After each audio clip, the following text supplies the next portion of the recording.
When I was little, and you know how everyone sits with their parents and you pray? And I said, well, Mom, what are you praying for? Because I had my whole list. And she's like, well, honey, I pray just enough for God to give me something, just enough to help someone else. And I'm like, excuse me? I'm like, Mom, how do you for real pray to God? You know He knows what's in your heart. So if you're not telling the truth, you know He knows. She says, yeah, and that's what I pray for. And that's what's so incredible about my mom. And to really mean it, that's pretty cool. My name is Ilene Leiter. I'm the CEO of King's Care Safe Place, which is a substance abuse, domestic violence program. Most of our clients come from being homeless in one sense or another. And they're so down and out that they end up in prison. And for the grace of God, none of us are there. My mom gets you out of that situation and puts you in a home where you can actually begin to get your dignity back. We're sitting right now in my house that I grew up in, and it now belongs to our women. I have women with children, men with children. My experience was that I was in prison. I was coming out of a very dark time in my life, coming off the streets with nowhere to go. She came to the place that I was at and offered her home and her help. These people have nothing. I mean, literally nothing.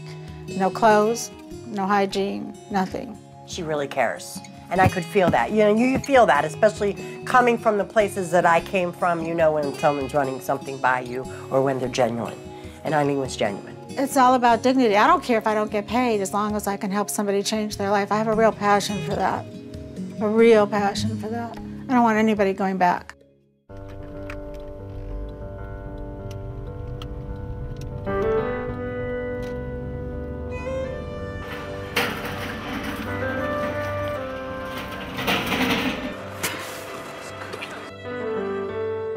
Usually, agencies have at least a flatbed pickup truck. Ilene is so good with budgeting her money and saving as much money for her clients as she possibly can.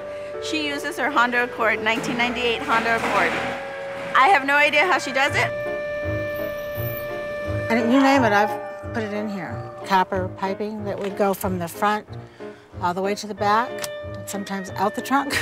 I had to buy goats. The goats went in the back of the car because I didn't have a trailer.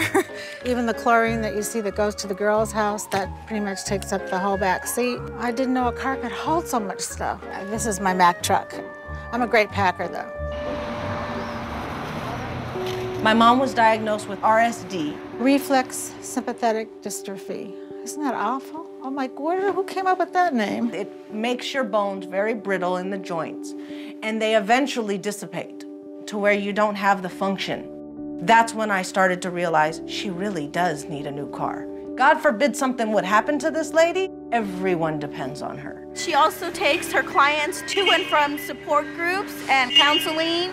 And I can only put 4 people in there, and I need to be able to put a whole lot more than that, so I don't have to make 3 trips. And that's an issue for me because I don't want to lose anybody's thought while I'm trying to motivate somebody to go to a meeting and change their life. If she had a brand new car that fit more people, she'd be able to help them more.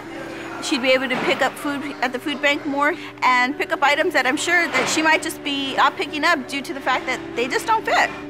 The Honda would make it easier. I want my mom to do this for a long time. Okay. Okay. All right, darling. All right. Thank you. She gives of herself, and she'll do without in order for someone else to have. And I've seen her do it many times. She's just energy. She's just positive energy. You know, my mom is not the spa woman. She's not the, I need a new shirt. So what she does for herself is she helps reunite families. Everyone asks me what are my goals, because that's what we do. We make sure everyone has goals and they're in order. My goal is to be half as much of a person as she is.